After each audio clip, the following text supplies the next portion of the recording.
नमस्ते साथियों। आज डे 67 में मैं आप सभी के साथ हूँ। वैडम ज़िलैंड की पुस्तक ट्रांसर्फिंग रियलिटी इन 78 डेज लेकर आज की स्टेटमेंट लेखक ने हमें दी है। करेक्टिंग द सिनेरियो, परिस्थिति को सुधारना। लेखक हमें बता रहे हैं, अपने आसपास की हर चीज़ को एक दर्शक की नज़र से देखो। तुम इस खेल या नाटक का हिस्सा हो, लेकिन इसे ऐसे निभाओ जैसे बाहर से देख रहे हो और अपने आसपास की हर हलचल को ध्यान से समझ रहे हो। अपनी योजना पर अड़े मत रहो, दुनिया को अपने तरीके से चलने दो। इसका मतलब यह नहीं है कि आपको हर बात से सहमत होना पड़े।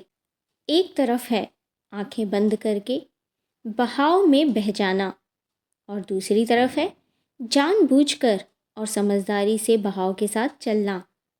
आप खुद जान जाएंगे कि कहाँ काबू रखना है और कहाँ जानबूझकर ढील देनी है।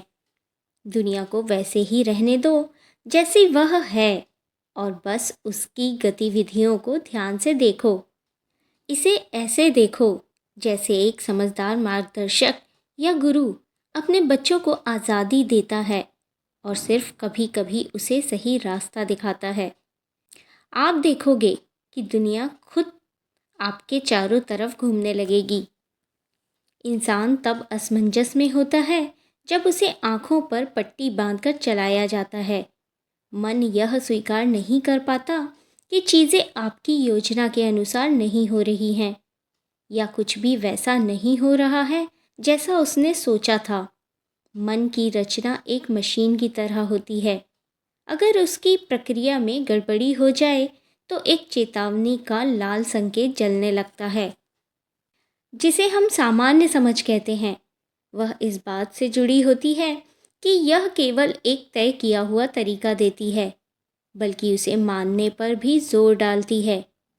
अधिकतर मामलों में कुछ करने की ज़रूरत नहीं होती। घटनाओं के साथ आराम से और लचीले तरीके से चलना ही काफ़ी होता है। अगर इसमें हस्तक्षेप न किया जाए तो घटनाएं खुद ब खुद सबसे अच्छा रास्ता चुन लेती हैं। हमें मन की गलत सोच को पूरी तरह से बदल देना चाहिए।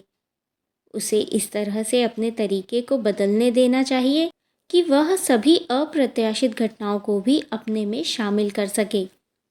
यह काम मन के लिए साधारण नहीं है, लेकिन यही एकमात्र तरीका है जिससे आप उस बिल्ली की तरह होने से बच सकते हैं जो शीशे के साथ खेलती है। जब आप जानबूझकर नियंत्रण छोड़ते हैं तो वास्तव में आप स्थिति पर असली नियंत्रण पा लेते हैं। यह लेख हमें यह समझाने की कोशिश करता है कि जीवन की परिस्थितियों को अधिक प्रभावी और शांति से समझने के लिए हमें उन्हें एक दर्शक की तरह देखना चाहिए, न कि एक भागीदार की तरह। जब हम किसी घटना या स्थिति को सीधे तौर पर अपनी भावनाओं से जोड़कर देखते हैं तो हम अक्सर तनाव और उलझन का सामना करते हैं। इसके बजाय यदि हम खुद को एक बाहरी पर्यवेक्षक की तरह रखें तो हम अपने फैसलों और प्रतिक्रियाओं को अधिक स्पष्ट और शांतिपूर्ण तरीके से देख सकते हैं। लेखक यह कहते हैं कि हमें अपनी योजनाओं पर जिद नहीं करनी चाहिए, बल्कि दुनिया को अपनी धारा में बहने देना चाहिए। इसका मतलब यह नहीं है कि हमें हर चीज़ से सहमत हो जाना चाहिए, बल्कि हमें खुद को एक मार्गदर्शक की तरह देखना चाहिए जो कभी कभी सही दिशा में मदद करता है। यह दृष्टिकोण हमें परिस्थिति के साथ लचीला और संतुलित रूप से जुड़ने में मदद करता है और बिना ज़्यादा संघर्ष किए हम अपनी राह पर चलते हैं।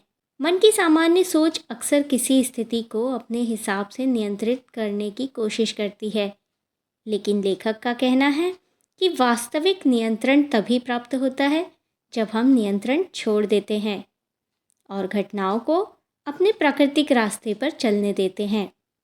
इस तरह हम बिना संघर्ष किए और बिना अप्रत्याशित घटनाओं से घबराए जीवन के हर पहलू को समझ सकते हैं और उसमें शांति पा सकते हैं। इस लेख का निष्कर्ष यह है कि हमें जीवन की परिस्थितियों को एक बाहरी पर्यवेक्षक की तरह देखना चाहिए, ना कि उनसे व्यक्तिगत रूप से जुड़कर। जब हम घटना को अपने पूर्व निर्धारित दृष्टिकोण से नहीं बल्कि लचीले और शांतिपूर्ण तरीके से देखते हैं तो हम बेहतर तरीके से उससे निपट सकते हैं। हमें अपनी योजनाओं पर अड़े रहने की बजाय घटनाओं को स्वाभाविक रूप से घटने देना चाहिए।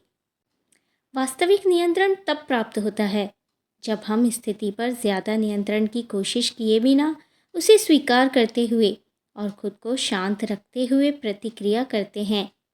यह दृष्टिकोण हमें जीवन को समझने और संतुलन बनाए रखने में मदद करता है। तो अंत में परिस्थितियों को स्वीकारें, नियंत्रण छोड़ें और शांति पाएं। तो आज के लिए बस इतना ही। कल डे 68 में मिलते हैं एक नई एक्सरसाइज के साथ। चलो चलें क्रिएटर बनने के सफ़र पर। Be blessed for your journey. Thank you so much.